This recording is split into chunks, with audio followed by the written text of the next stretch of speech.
If you looked inside the brains of all the Generation X dads like me, you would find an imprint, like the layer in the rock when the asteroids killed the dinosaurs. And that line represents the first time we saw The Empire Strikes Back. Yeah. That movie came out in 1980. It was a sequel to Star Wars, of course, and made a big impression on me. I mean, it had this crazy twist. It was so dark. I mean, the bad guy turned out to be my dad, who I idolized, and nobody told me, and everything I know is a lie. Just made disillusionment seem epic. And you know, watching it, you feel like it's going to stay with you for the rest of your life. It certainly did for me, because every time I met an adult that I thought would be infallible, and he turned out to be ineffectual, I thought of this scene. Anytime that I got to know an institution that I valued, and it turned out to just be, you know, a couple of people pursuing their own agendas, I thought of this scene. When George Lucas tried to make another Star Wars movie, I thought of this scene. It represents the moment when our heroes turn out to be compromised, when the authority figures don't end up having all the answers. It's a mythologically significant moment. It plays a part in all of the stories that I love most. I think it plays a real part in like adolescent development. Teenagers really respond to this moment, maybe because, you know, of all the things that happen in a science fiction or a fantasy movie, this is the one you can guarantee will actually happen to them.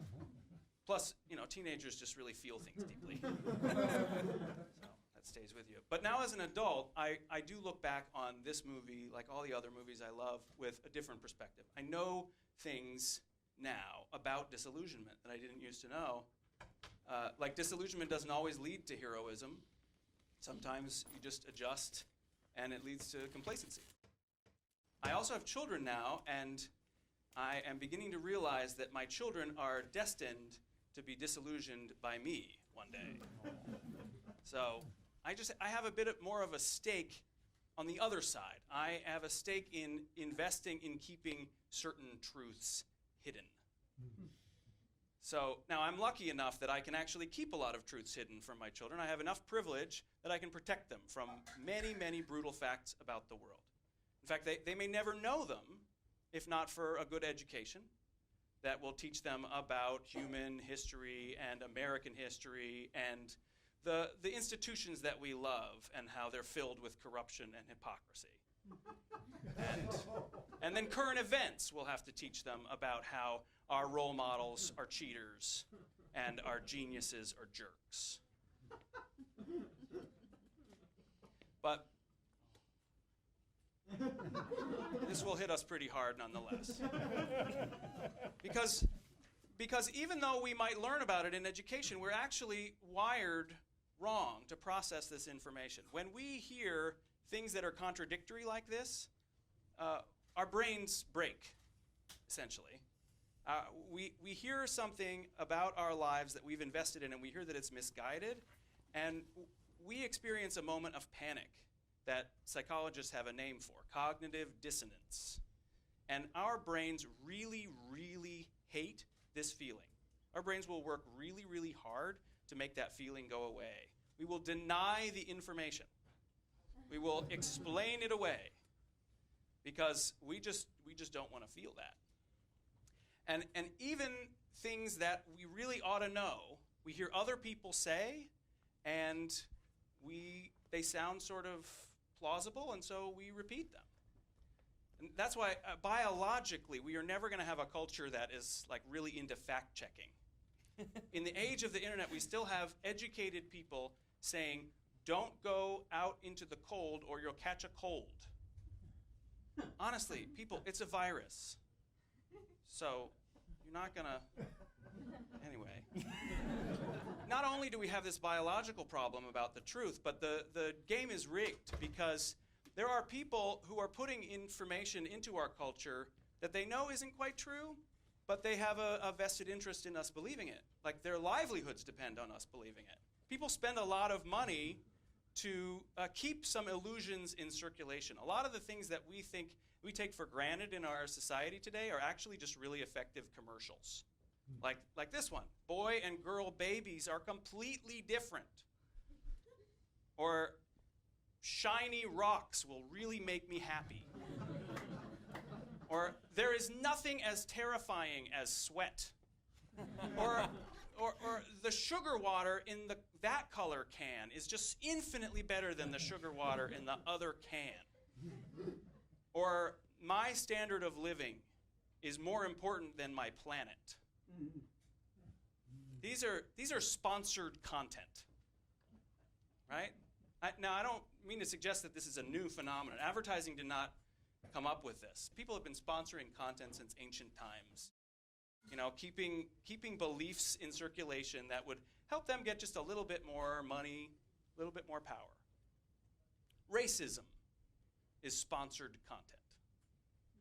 Sexism is sponsored content.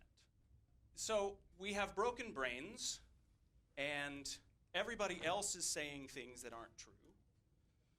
And a little help from our sponsors is coming in. So it's really no wonder that as we grow up, we turn off a lot of the knowledge that we might be taking in.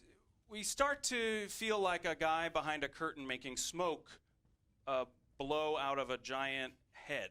You know what I'm talking about? Yeah.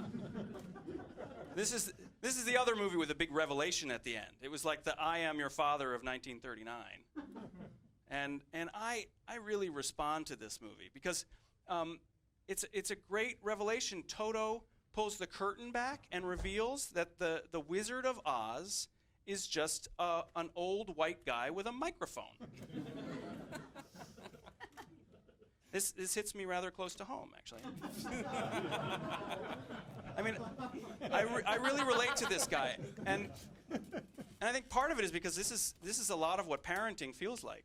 You are trying to create a little magic, a little safety, a little comfort, but you actually know deep down it's not all real, right?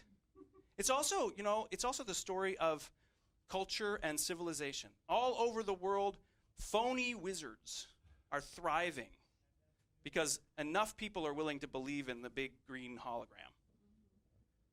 And you know what else this story is? It's the story of the straight white male. Our ancestors declared us to be the wizards of the human race. And now we live in a world in which an awful lot of people are willing to believe that. This is a hierarchy with no basis in biology or reason. But most of it, in fact, just about every one of us, has a livelihood that depends, at least indirectly, on people accepting it. So, for the last couple hundred years, some brave heroes have pulled back the curtain. They have called us out with their brains and their heart and their courage and said, your authority is a myth. Generally, we have said, come back tomorrow. So this plays out usually in history in one of two ways. Sometimes the wizards fight back. The cognitive dissonance kicks in, and we deny and attack and cling more tightly to our power and our illusion. But there's another thing that often happens, which is maybe even more disillusioning, which is that the curtain is pulled back and the next generation accepts it and keeps the lie moving forward. Our glorious Constitution of the United States left slavery intact.